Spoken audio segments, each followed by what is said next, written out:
Bem-vindos ao canal Moi. Desejo a todos momentos agradáveis e relaxantes ao ouvir as histórias.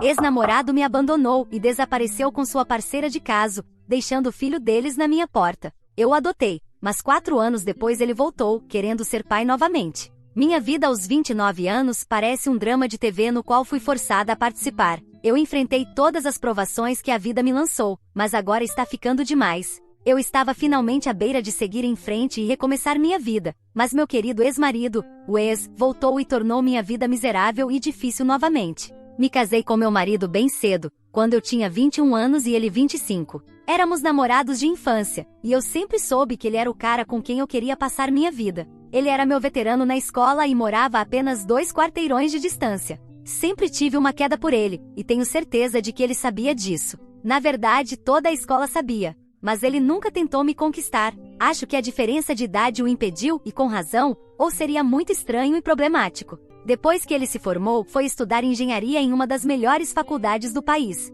Quando ele foi embora, eu tinha apenas 14 anos e estava saindo da fase pegajosa e embaraçosa da adolescência. Superei minha paixão por ele, e foi mais fácil porque não mantivemos contato. Parei de seguir sua vida e ele se tornou uma memória vaga. Quando me formei no colégio, 4 anos depois, já estava no primeiro ano da faculdade, e acabei o encontrando em uma boate onde eu estava festejando. Eu estava lá com minhas amigas e uma delas me disse que um cara estava me olhando há um bom tempo. Quando olhei naquela direção, não o reconheci. Ele parecia familiar, mas eu estava bêbada demais para lembrar quem ele era. Disse a Era para ignorá-lo e continuei a festa, mas ela disse que ele estava sendo muito estranho e que eu precisava confrontá-lo ou ela o faria. O problema com Era é que ela fala muito mal, e eu sabia que se ela fosse falar com o cara, terminaria em muito drama. Eu não queria que isso estragasse minha noite, então disse que iria falar com ele e que ela não precisava se preocupar. Fui até ele e perguntei qual era o problema dele, mas ele simplesmente disse que eu me parecia com alguém que ele conhecia da escola, alguém chamada Sarah.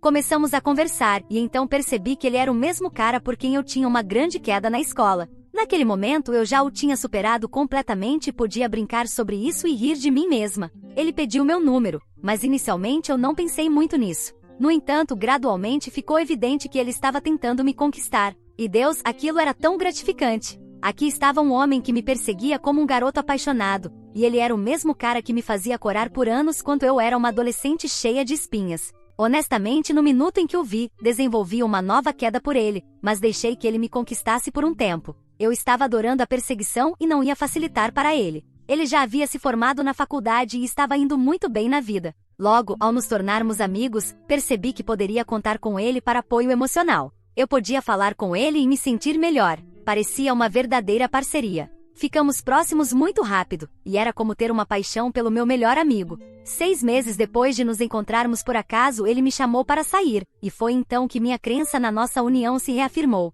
Desde os 12 anos eu pensava que acabaria com ele, mas, sejamos realistas, isso era apenas uma fantasia infantil. Eu havia deixado essa ideia de lado à medida que crescia, especialmente depois que ele foi para a faculdade. Mas quando ele me chamou para sair, eu soube que estávamos destinados a ficar juntos e que nada poderia nos separar. Eu gostaria que alguém tivesse me dito que estava prestes a cometer o maior erro da minha vida, e que esse homem seria a causa de tanta angústia mental e lágrimas que nem as palavras poderiam descrever. 2 anos depois, nos casamos. Eu ainda estava na faculdade quando nos casamos, mas isso não foi um problema porque estávamos loucamente apaixonados e certos um do outro. Ele estava indo muito bem financeiramente, então estávamos tranquilos até eu terminar meu curso. Foi uma cerimônia íntima, apenas com a família próxima, e pensei que aquele seria o melhor dia da minha vida. Acontece que foi, na verdade, o meu maior erro. Concluí minha educação e consegui um emprego, e com nossos rendimentos combinados, podíamos pagar e desfrutar de um bom estilo de vida desde cedo.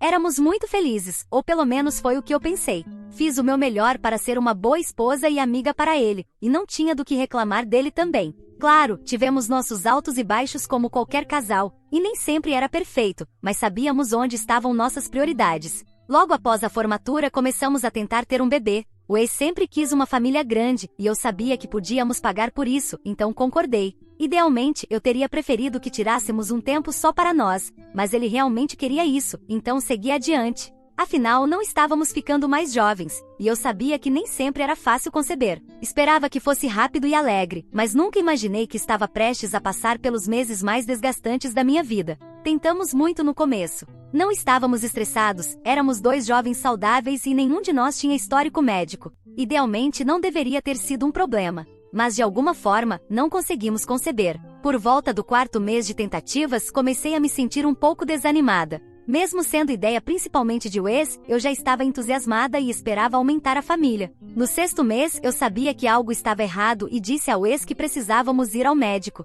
Mas ele ainda era otimista. Disse que para algumas pessoas leva tempo e infelizmente éramos uma dessas. Eu não tinha um bom pressentimento sobre isso, mas não disse nada porque não queria desanimá-lo. Além disso, sabia que o que ele disse tinha um pouco de verdade. Podiam haver muitos fatores por trás do motivo pelo qual não conseguíamos conceber. Continuamos tentando, mas não tivemos sorte. Depois de mais 3 meses, as coisas ficaram estranhas e tensas em casa. Eu estava com raiva de Wes porque ele não queria ir ao médico para fazer exames e ver o que realmente estava errado. Ele estava com raiva de mim porque sentia que eu estava me estressando muito, tanto por causa do trabalho quanto por causa dessa luta pessoal, o que, segundo ele, estava afetando nossas chances de conceber. Ambos não estávamos dispostos a ouvir um ao outro, e parecia que havíamos chegado a um impasse. Eventualmente decidi, ou melhor, olhando para trás, Wes me manipulou para que eu desistisse do meu trabalho, porque ele ganhava o suficiente para nós dois. Assim, eu poderia relaxar e apenas focar na família. Fui uma tola por ouvir ele, mas fiz isso de qualquer maneira.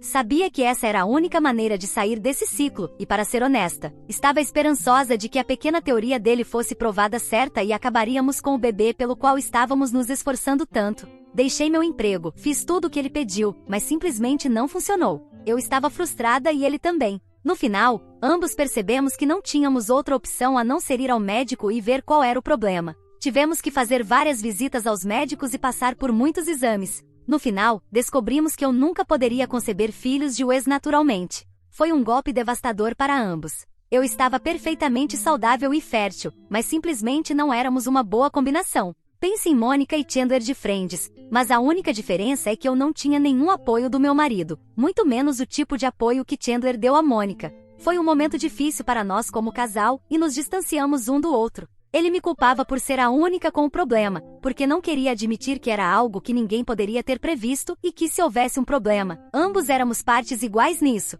Ele era misógino e retrógrado demais em sua maneira de pensar para ver o problema como realmente era, o que só criou muita amargura e ressentimento entre nós. Passamos meses sem falar um com o outro. Não éramos nem mesmo companheiros de quarto naquele ponto, porque eu havia me mudado para outro quarto. Toda essa tensão teve um grande impacto na minha saúde mental. Wes, pelo menos, tinha o trabalho como um escape. Eu não tinha nada para esperar, sem bebê, sem trabalho, e agora um marido que não falava comigo, que pensava que eu era o problema e a razão pela qual ele não teria sua família dos sonhos. Ele me mostrou literalmente todos os sinais de alerta, balançou-os na minha frente, e eu deveria ter reconhecido o que eram e o ter deixado naquela época. Mas pensei que poderíamos superar isso, que era apenas uma fase ruim. Apesar de ser a mais ferida, acabei dando o primeiro passo em direção à reconciliação. Nos levou muita terapia e aconselhamento para voltarmos a estar juntos em um relacionamento sólido e amoroso. Em nossas sessões com o conselheiro, muitos sentimentos não resolvidos vieram à tona de ambos os lados, e muitas palavras duras foram ditas. Não foi só ele que foi cruel, eu também fui má e desagradável.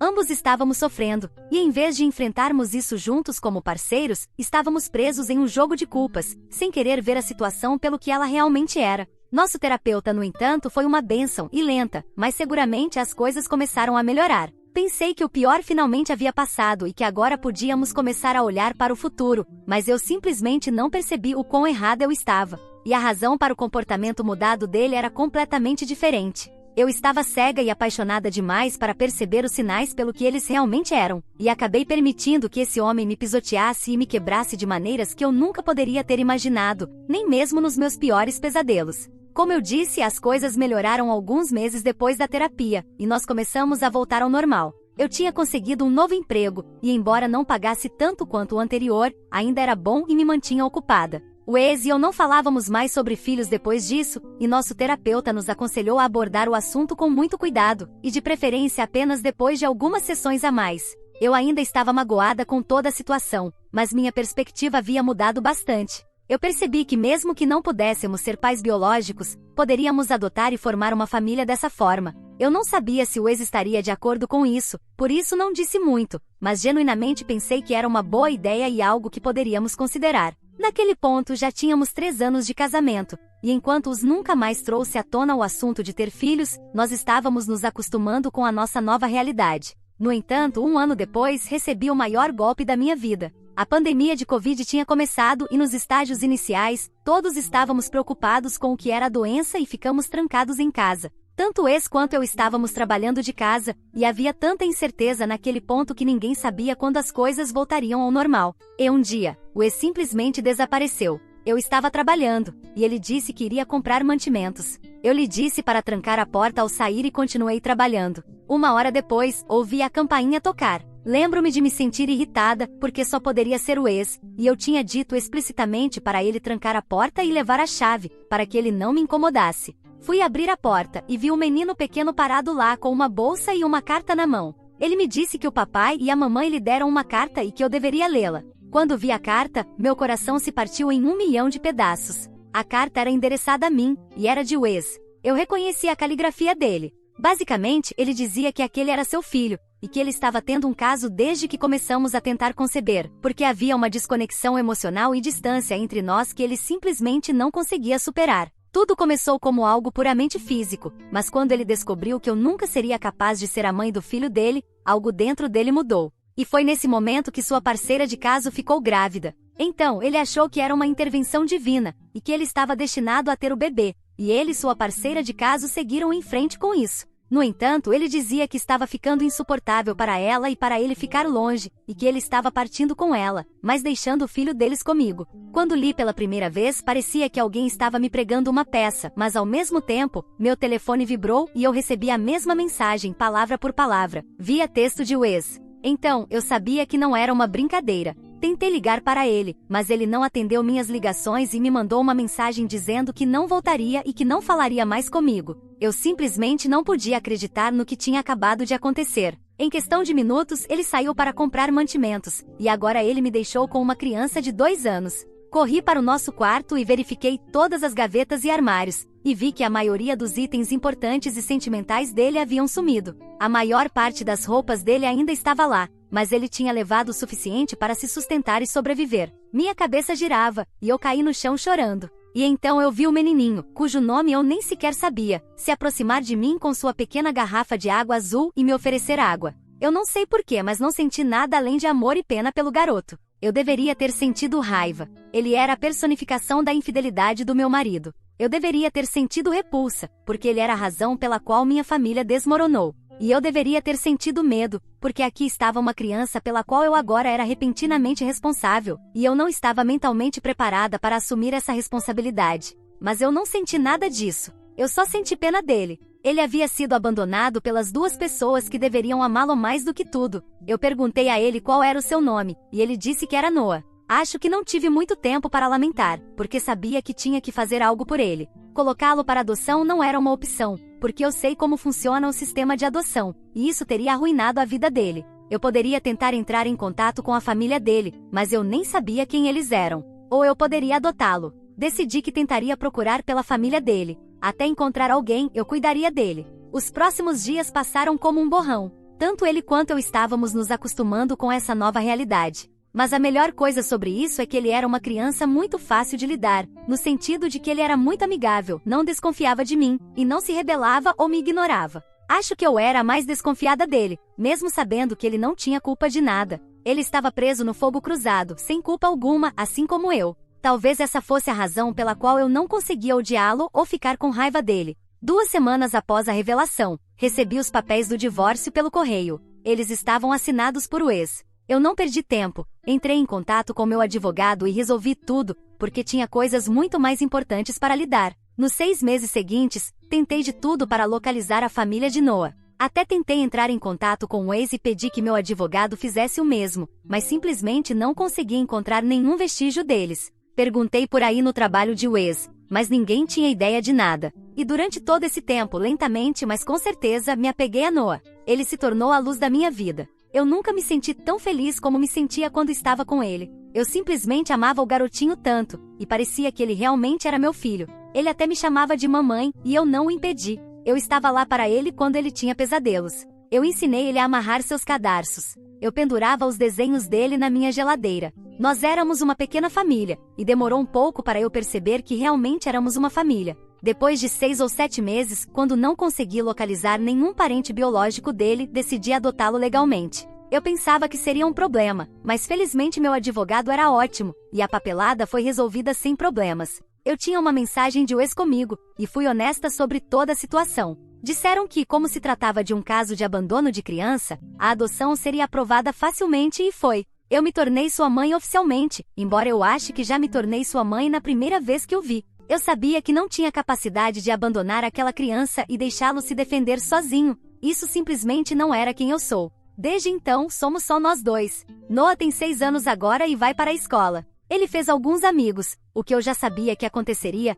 especialmente porque ele é um menino tão social e engraçado. Eu tenho me saído bem financeiramente, então não tenho problemas nessa área. Meus pais ficaram um pouco irritados comigo por ter acolhido o filho do caso do meu ex, mas não dizem muito, porque sabem que sou realmente apegada a Noah. A vida estava indo bem, e eu tinha me ajustado à nova realidade e até estava gostando dela, quando tudo desmoronou na semana passada. Eu recebi uma visita. Era o ex. Quando abri a porta, não pude acreditar no que via. Eu deveria ter batido a porta na cara dele naquele momento, mas estava muito atordoada para reagir. A única coisa pela qual sou grata é que Noah estava na escola naquele momento, ou as coisas teriam ficado realmente confusas. O ex disse que queria falar comigo, e simplesmente empurrou a porta e entrou, se acomodando como se estivesse em casa. Demorei um minuto para juntar meus pensamentos, e pedi que ele saísse de minha casa, ou eu chamaria a polícia. Ele disse que eu não precisava exagerar tanto, que só estava ali para ver seu filho e levá-lo de volta. Olhei para ele como se ele fosse louco. Disse-lhe que ele não tinha mais um filho, e que ele havia renunciado a todos os direitos sobre a criança quando ele e sua amante o abandonaram na minha porta. Ele me perguntou onde estava Noah, mas eu não disse nada. Eu não queria dar nenhuma informação a ele e, para ser honesta, estava com medo. Não respondi a nenhuma pergunta, porque não queria que ele soubesse que eu ainda tinha Noah e que o havia adotado legalmente. Ele disse que havia me dado um filho para cuidar, não para colocá-lo no sistema. Foi então que percebi que ele achava que eu provavelmente tinha entregue Noah às autoridades. Eu permiti que ele pensasse assim e não o corrigi porque eu deveria. Quanto menos ele soubesse, melhor seria para mim. Disse-lhe que não fazia ideia do que ele estava falando e que se ele tentasse entrar em contato comigo novamente, eu prosseguiria e apresentaria queixas. Ele saiu sem fazer alarde, mas eu sei que isso não acabou. Agora tenho que buscar Noah na escola e estou preocupada que ele me siga e descubra. Estou muito assustada e não posso perder meu filho. Atualização 1. Esta é uma pequena atualização, pessoal. Minhas suspeitas estavam certas. Ele estava esperando na esquina para me ver sair e me seguir. Liguei para uma das minhas colegas de trabalho e perguntei se ela poderia buscar o Noah na escola. A filha dela está na mesma turma que ele. Ela disse que tudo bem e perguntou se havia algo errado. Eu disse a ela que daria os detalhes mais tarde. Eu só não queria que ele me seguisse ou descobrisse onde Noah estuda. Eu não confio nesse homem de jeito nenhum. Ela buscou Noah, e ele ficou com ela por um tempo. Agora estou indo buscá-lo na casa dela. Não consigo ver o carro de Wes, então acho que ele já foi embora. Só espero que ele não volte, mas no fundo, sei que isso ainda não acabou. Só espero conseguir salvar meu filho e a mim mesma do comportamento egoísta dele, porque eu não posso me dar ao luxo de perder Noah. Ele é tudo para mim. Atualização 2. Peço desculpas pelo atraso na atualização, mas muita coisa tem acontecido, e eu não estava em um bom estado mental. No dia em que Wes veio à minha casa, eu realmente fiquei muito assustada. Levei Noah para casa à noite e disse a ele que ele precisava ser muito cuidadoso e não falar com estranhos de jeito nenhum. Ele ficou um pouco assustado, mas superamos isso. Também falei com meu advogado e perguntei se Wes tinha algum direito legal em relação a Noah, e ele disse que Wes não poderia legalmente tirar Noah de mim, mas se ele estivesse mostrando um comportamento perigoso, eu poderia conseguir uma ordem de restrição contra ele. Não tenho muito contra ele agora, então tenho que esperar. Uma semana depois, num domingo para ser exata, Wes veio novamente à minha casa. Eu tentei mantê-lo do lado de fora com todas as minhas forças, mas ele invadiu a casa, entrou e começou a chamar por Noah. Deus abençoe meu doce e inteligente filho, ele simplesmente não saiu do quarto. Wes então desabou chorando e disse que queria ver o filho apenas uma vez e que depois me deixaria em paz. Eu disse a ele que Noah não era mais seu filho e que ele não tinha escolha a não ser me deixar em paz, porque se ele não saísse da minha casa, eu chamaria a polícia. Isso o fez entrar em pânico um pouco, e ele implorou para que eu ouvisse. Ele se esforçou muito para transformar sua infidelidade e o karma subsequente em uma história de partir o coração, mas eu não estava caindo nessa. Eu não tinha mais nenhum amor por esse homem, e nada do que ele dissesse poderia me fazer sentir pena dele. Ele disse que por causa dos nossos problemas de fertilidade, começou um caso com outra mulher. Quando ela engravidou, ele sentiu que era algo que estava destinado a acontecer. Mas porque ele me amava muito, ele não podia me deixar por ela, mesmo sabendo que eu não poderia dar a ele a família que ele queria. Durante a pandemia de Covid, quando ele foi embora, foi porque a parceira dele de casa estava grávida de novo. Ela disse que não queria ter 2 filhos e, segundo o ex, a melhor solução era ter um filho com cada mulher que ele amava. Eu olhei para ele em descrença, porque eu nunca tinha ouvido algo tão idiota na minha vida. Disse a ele para cair na real, e que eu não estava acreditando em nada do que ele dizia. Mas ele implorou para que eu ouvisse mais. Ele me contou que teve outro filho com aquela mulher e se casou com ela. Logo depois, eles sofreram um acidente de carro. Foi culpa dele, pois estava dirigindo bêbado e tinha um filho no carro com ele. O filho sofreu um acidente grave por causa do comportamento irresponsável de Wes. Ele também ficou ferido e agora não pode mais ter filhos. A parceira de caso, agora esposa, ficou furiosa com ele, com razão, e eu não a culpo nem um pouco. Ela o deixou. O filho está bem agora, mas ela tem a guarda total dele, e Wes não tem direito de visita. Ele nunca poderá mudar isso, porque foi ele quem colocou a vida do filho em risco. Agora, todos os sonhos de Wes de ter uma grande família desmoronaram. E a única maneira que ele tem de ser pai e experimentar a verdadeira paternidade, e com isso, ele quer dizer paternidade biológica, é se eu permitir que ele entre na vida de Noah. Ele pensou que essa historinha iria me comover e que eu correria para enxugar suas lágrimas e ser seu ombro amigo. Eu disse a ele para assumir, porque ele trouxe isso sobre si mesmo. Eu disse que ele precisava de ajuda psicológica porque claramente ele não tem capacidade de ser pai. E acrescentei que Deus fez um favor à humanidade ao torná-lo infértil. Eu disse que ele tinha 2 filhos e que falhou com ambos. Ele abandonou um porque não conseguia lidar com a responsabilidade de 2 filhos, e quase matou o outro porque não tinha controle nem senso de responsabilidade. Eu disse a ele que ele não me presenteou com Noah porque sentiu pena de mim, porque essa era uma desculpa esfarrapada, e até ele sabia disso. Ele abandonou Noah porque a realidade de criar 2 filhos pequenos o deixou apavorado. Eu disse que ele e sua ex-mulher eram horríveis por terem abandonado o menino de 2 anos à própria sorte, e que Deus tinha um lugar especial reservado no inferno para ele. Ele estava chorando no final e disse que merecia todos os insultos que eu estava jogando nele, e que ele faria qualquer coisa para se redimir, mas só queria mais uma chance com o filho. Eu disse a ele que ele estava delirando se achava que eu o deixaria se aproximar de mim ou de meu filho novamente, e que o único lugar adequado para ele naquele ponto era um sanatório. Tive que literalmente empurrá-lo para fora da minha casa, mas estou feliz que ele tenha ido embora. Assim que ele saiu, fui verificar Noah. Ele estava assustado, mas eu sentei com ele e agora ele está se sentindo melhor. Falei com meu advogado, e ele me disse que agora tenho provas suficientes para obter uma ordem de restrição contra Wes, e é isso que eu vou fazer. Ele está desequilibrado, e eu não vou colocar minha família em perigo porque um homem adulto não consegue lidar com as consequências de suas próprias ações. Espero que eu não tenha mais motivo para atualizar vocês novamente. Por favor, orem pela segurança da minha família. O que você achou dessa história? Fique à vontade para deixar seu comentário para que o Moi saiba. Agora, vamos juntos para a próxima história. História 2. Minha irmã favorita mentiu sobre eu ter roubado $50.000. E minha família me abandonou por anos. A verdade finalmente vem à tona, e agora eles estão desesperados para se reconectar. Nunca pensei que escreveria isso, mas aqui estou eu.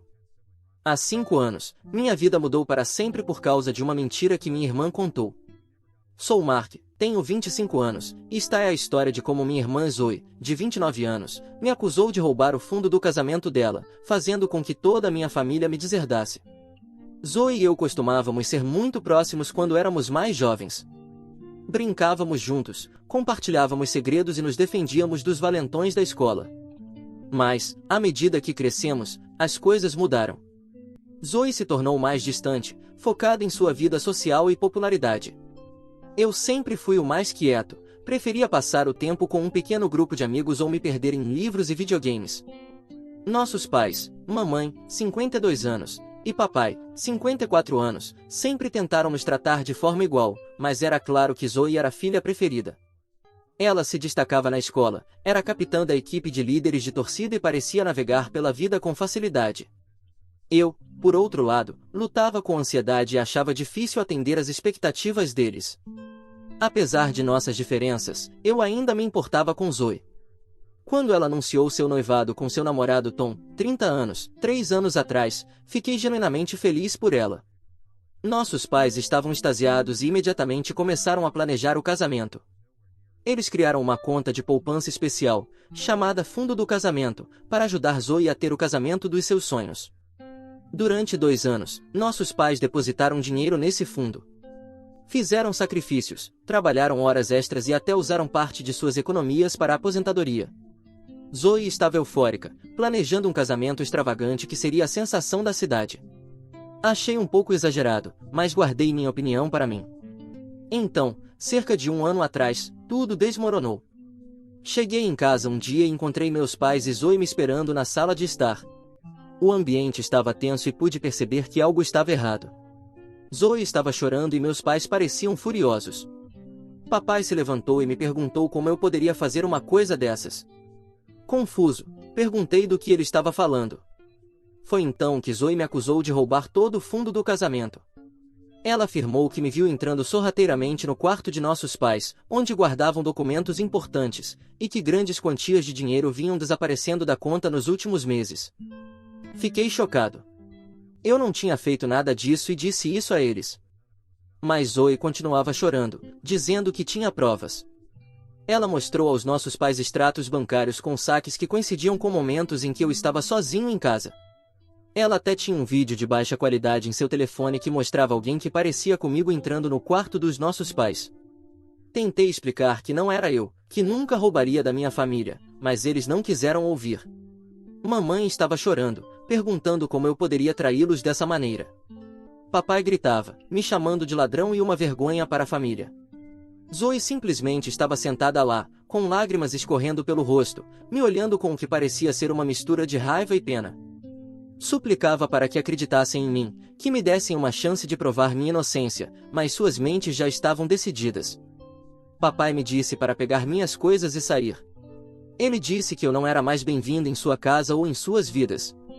Mamãe nem conseguia olhar para mim enquanto eu implorava para que ela reconsiderasse. Sem ter para onde ir, arrumei uma mala e fui embora naquela noite.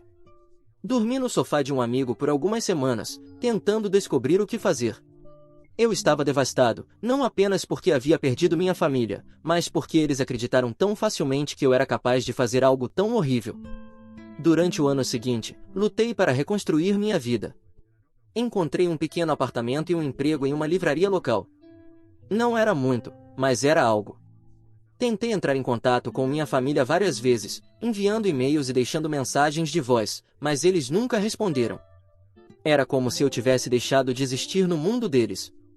A parte mais difícil foi a solidão. Perdi o contato com a maior parte da minha família e amigos antigos, todos pareciam acreditar na história de Zoe e ninguém queria ter nada a ver comigo. Eu me sentia sozinho e abandonado, questionando tudo que achava que sabia sobre mim e minha família. Me joguei no trabalho e comecei a fazer cursos online, tentando me distrair da dor. Fiz alguns novos amigos na livraria, mas sempre fiquei na defensiva, com medo de deixar alguém se aproximar demais. O medo de ser traído novamente sempre estava presente, à espreita no fundo da minha mente. Na semana passada, do nada, recebi um e-mail do meu pai. Meu coração disparou quando o abri, sem saber o que esperar. O que li me deixou atordoado. Papai disse que Zoe havia confessado ter mentido sobre o roubo do fundo do casamento. Aparentemente, ela tinha sido a responsável por pegar o dinheiro o tempo todo, usando-o para financiar um estilo de vida luxuoso com seus amigos e pagar secretamente dívidas que havia acumulado. A verdade veio à tona quando o noivo de Zoe, Tom, descobriu seu engano. Ele encontrou recibos de compras caras e a confrontou sobre isso. Incapaz de manter a mentiras, Zoe se desfez e confessou tudo para Tom e nossos pais. O e-mail de papai estava cheio de desculpas. Ele disse que estavam devastados pelo que Zoe havia feito e por como me trataram. Ele implorava pelo meu perdão e perguntava se podíamos nos encontrar para conversar. Mamãe, ao que parecia, estava chorando há dias, consumida pela culpa de não ter acreditado no próprio filho. Fiquei ali, olhando para a tela, com um turbilhão de emoções. Alívio por a verdade finalmente ter sido revelada, raiva de Zoe por sua traição e dos meus pais por sua falta de fé em mim, tristeza pelos anos de convivência familiar que eu havia perdido e uma pequena fagulha de esperança, de que talvez, apenas talvez, eu pudesse recuperar minha família. Mas não sei se posso perdoá-los. A dor de ter sido descartado tão facilmente, de ter meu caráter questionado e minha vida destruída, não é algo que posso esquecer tão facilmente. Parte de mim quer ignorar o e-mail, deixá-los sentir o mesmo sentimento de rejeição e isolamento que senti durante o último ano. Outra parte de mim está curiosa sobre o que aconteceria se eu me encontrasse com eles. Eles realmente entenderiam a profundidade da dor que me causaram? Poderíamos algum dia reconstruir a confiança que foi completamente destruída? Ainda não respondi ao e-mail. Estou dividido entre o desejo de encerrar esse capítulo e o medo de ser machucado novamente. A vida que construí para mim no último ano é pequena, mas é minha. Devo arriscar tudo pela chance de me reconectar com a família que me descartou? Não sei o que fazer. Devo me encontrar com eles e tentar reconstruir nosso relacionamento, ou devo encerrar este capítulo da minha vida para sempre seguir em frente sozinho? Atualização 1. Já faz uma semana desde minha última postagem e muitas coisas aconteceram. Primeiro, quero agradecer a todos pelo apoio e conselhos. Ler seus comentários me ajudou a obter perspectiva e me deu coragem para enfrentar esta situação. Após muita consideração, decidi responder ao e-mail do meu pai. Disse que estava disposto a nos encontrarmos, mas sob meus termos. Sugeri um local neutro, uma pequena cafeteria perto do meu apartamento, e deixei claro que esta reunião não era uma garantia de perdão ou reconciliação. A reunião foi marcada para o sábado passado. Cheguei cedo, com o estômago revirado. Enquanto estava sentado lá, tomando um café que tinha gosto de papelão, os vi entrar, mamãe, papai e, para minha surpresa, Zoe. Assim que me viram, mamãe começou a chorar. Papai parecia mais velho do que eu lembrava, seu rosto marcado pela preocupação e culpa. Zoe não conseguia me olhar nos olhos, olhando para o chão enquanto se aproximavam da minha mesa. Sentamo-nos em um silêncio desconfortável por alguns momentos antes de papai pigarrear e começar a falar. Ele pediu desculpas novamente, sua voz falhando enquanto descrevia o arrependimento e a vergonha que sentiam desde que descobriram a verdade. Mamãe estendeu a mão como se fosse tocar a minha, mas parou, incerta se o gesto seria bem recebido. Então, Zoe falou. Ela olhou para mim, seus olhos vermelhos de tanto chorar. Confessou tudo, como vinha lutando secretamente com um vício em compras, acumulando dívidas em cartões de crédito que não podia pagar. Disse que entrou em pânico quando Tom começou a falar sobre gerenciar suas finanças juntos após o casamento. Em um momento de desespero, ela criou um plano para me culpar por roubar o fundo do casamento. Ela descreveu como manipulou os extratos bancários, usou suas habilidades amadoras de edição de vídeo para criar as imagens falsas e se aproveitou da confiança de nossos pais nela para vender a mentira. Enquanto ela falava, senti uma mistura de raiva, pena e nojo me invadirem. Quando Zoe terminou sua confissão, ela desmoronou completamente. Entre soluços, implorou pelo meu perdão, dizendo que sabia que não merecia, mas que passaria o resto de sua vida tentando compensar, se eu lhe desse a chance. Fiquei sentado lá, absorvendo tudo. Parte de mim queria explodir, fazer com que eles sentissem pelo menos uma fração da dor e solidão que experimentei no último ano. Mas, na maior parte, eu me sentia cansado. Cansado de carregar o peso da traição deles, cansado de estar com raiva. Disse a eles que precisava de tempo, que, embora apreciasse as desculpas e explicações, a confiança não se reconstrói em um dia. Expliquei como as ações deles me afetaram, a luta para encontrar moradia e trabalho, a perda de amigos e família, a dúvida constante e o medo que se tornaram meus companheiros. Papai assentiu, dizendo que entendia e respeitaria qualquer decisão que eu tomasse. Mamãe, ainda chorando baixinho, perguntou se havia algo que eles pudessem fazer para ajudar a consertar as coisas. Disse a eles que a melhor coisa que podiam fazer no momento era me dar espaço para processar tudo. Quando estávamos prestes a sair, Zoe me entregou um envelope. Dentro, havia um cheque com o valor total do fundo do casamento, mais juros.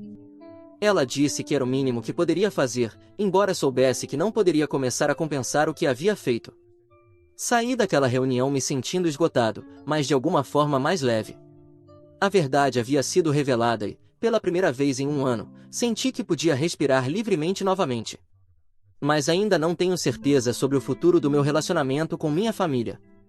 Decidi tirar um tempo para mim.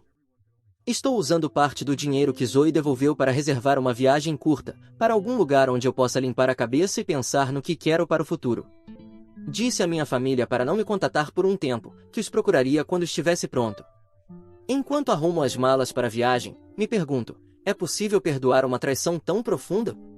Uma família destruída por mentiras pode realmente se curar? Ainda não tenho as respostas, mas espero que esse tempo distante me ajude a encontrá-las. Atualização 2.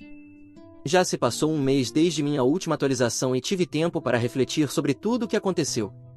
A viagem que fiz foi exatamente o que eu precisava, uma oportunidade para me afastar da situação e realmente pensar sobre o que quero para o meu futuro. Passei 2 semanas em uma pequena cidade praiana, longe do caos do drama familiar. A tranquilidade me deu espaço para processar minhas emoções e considerar minhas opções. Escrevi em um diário, caminhei pela praia e, pela primeira vez em muito tempo, me senti em paz. Quando voltei, decidi dar um grande passo. Concordei em participar da terapia familiar. Não foi uma decisão fácil, mas percebi que, se houvesse alguma chance de seguir em frente, precisávamos de ajuda profissional para lidar com essa situação tão complexa. Tivemos 3 sessões até agora, e tem sido intenso. Nossa terapeuta, a doutora Anderson, tem sido excelente em mediar e nos ajudar a nos comunicar de forma eficaz. Ela nos incentivou a cavar fundo nas causas fundamentais da dinâmica familiar. Uma das sessões mais reveladoras foi quando discutimos a dinâmica de filho dourado e bode expiatório que existia entre Zoe e eu há anos. Meus pais ficaram chocados ao perceber como seu comportamento contribuiu para esse padrão prejudicial. Zoe se desfez ao admitir que parte de seu ressentimento por mim vinha da pressão que sentia para manter sua imagem perfeita. A doutora Anderson também tem me ajudado a lidar com meus problemas de confiança. Ela me encorajou a expressar meus sentimentos abertamente, o que tem sido tanto assustador quanto libertador. Pude dizer à minha família exatamente como suas ações me afetaram, sem filtro ou medo de represálias. A parte mais difícil tem sido reconstruir meu relacionamento com Zoe. Embora eu agora entenda que suas ações vieram de um lugar de desespero e insegurança profunda, a dor que ela causou ainda é muito real. Tivemos algumas sessões individuais em que realmente nos aprofundamos em nossa infância e nos eventos que nos levaram a esse ponto. Tem sido doloroso, mas também catártico. Meus pais têm feito esforços para consertar as coisas. Respeitaram meus limites e têm trabalhado em mudar seu comportamento na terapia. Papai tem se aberto sobre suas próprias lutas para atender às expectativas de seus pais, o que me ajudou a entender um pouco melhor sua perspectiva. Mamãe tem sido a mais proativa em tentar reconstruir nosso relacionamento. Ela tem me enviado mensagens de texto a cada poucos dias, sem pressionar para obter respostas, apenas para me informar que está pensando em mim. Na semana passada, ela deixou uma cesta de cuidados no meu apartamento, cheia dos meus lanches favoritos da infância e uma carta sincera expressando seu arrependimento e suas esperanças para o nosso futuro. Quanto a Zoe, ela começou a ver uma terapeuta para trabalhar em seu vício em compras e nas questões subjacentes que levaram ao seu comportamento destrutivo. Ela também tem feito voluntariado em um centro comunitário local como parte de seu esforço para corrigir o que fez. Embora eu ainda não esteja pronto para confiar plenamente nela novamente, posso ver que ela está fazendo um esforço genuíno para mudar. Ainda estou levando as coisas um dia de cada vez. Alguns dias são melhores que outros. Há momentos em que a velha raiva e dor ressurgem, e tenho que me lembrar de que a cura é um processo. Mas posso dizer que estou cautelosamente otimista sobre o futuro das minhas relações familiares. Também tenho me concentrado no meu próprio crescimento pessoal. Comecei a fazer aulas de fotografia, algo que sempre me interessou, mas nunca persegui. Tem sido uma excelente saída e me ajudou a recuperar parte da confiança que perdi durante essa provação. Embora ainda tenhamos um longo caminho a percorrer, sinto que estamos caminhando na direção certa. Estou aprendendo que perdoar não significa esquecer ou desculpar o que aconteceu, mas sim escolher liberar a raiva e seguir em frente. Não é fácil, mas estou comprometido com o processo. Obrigado a todos por seu apoio ao longo dessa jornada. Suas palavras de encorajamento significaram mais do que vocês podem imaginar. Atualização 3. Já se passaram 6 meses desde minha última atualização e eu queria compartilhar como as coisas progrediram. A jornada não tem sido fácil, mas posso dizer com sinceridade que estou em um lugar muito melhor agora do que estava há um ano. Continuamos com a terapia familiar, embora tenhamos reduzido a frequência para 2 vezes por mês. A doutora Anderson tem sido fundamental em nos ajudar a navegar pelas emoções complexas e reconstruir a confiança. Um dos avanços mais significativos ocorreu quando meus pais finalmente entenderam a profundidade do trauma que suas ações me causaram. Ver como eles realmente compreenderam o impacto de sua traição foi um ponto de virada em nosso processo de cura. Meu relacionamento com Zoe passou pela mudança mais dramática. Embora eu não ache que algum dia seremos tão próximos como éramos quando crianças, conseguimos forjar um novo relacionamento, mais maduro. Zoe continuou com sua terapia e fez um progresso real com seu vício. Ela está sóbria de compras há 4 meses e começou um grupo de apoio para outras pessoas que lutam com problemas semelhantes. No mês passado, Zoe veio até mim com uma ideia. Ela queria usar sua experiência para ajudar outras pessoas e perguntou se eu estaria disposto a me juntar a ela para iniciar uma organização sem fins lucrativos focada em educação financeira e apoio a vícios para jovens adultos. No começo, fiquei hesitante, mas depois de pensar um pouco, concordei. Trabalhar nesse projeto juntos nos deu a chance de reconstruir nosso vínculo de uma maneira positiva. Meu relacionamento com meus pais também está melhorando lentamente. Eles têm mostrado um esforço consistente em respeitar meus limites e têm trabalhado em seus próprios problemas na terapia individual.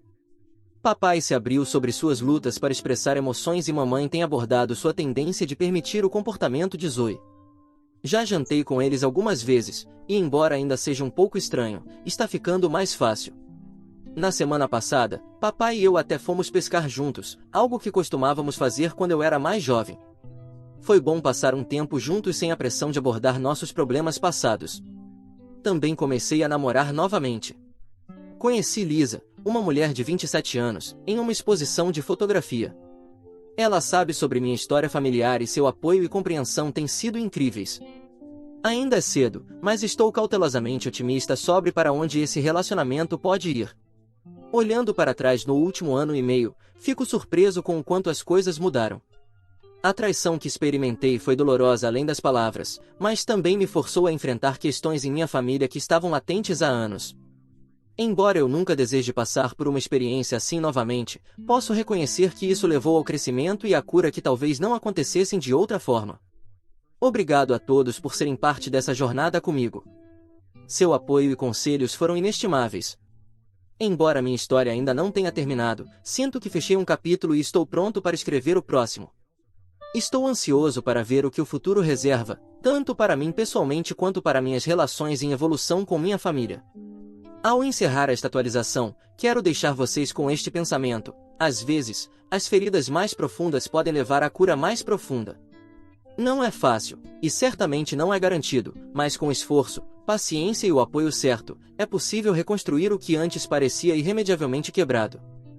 Obrigado a todos por ouvirem toda a minha história. Espero que ela tenha trazido para vocês muitas emoções. Ficarei muito feliz e honrado em receber os comentários de vocês. Não se esqueçam de clicar no botão de inscrever-se para não perder nenhuma história interessante. Moi ama muito vocês.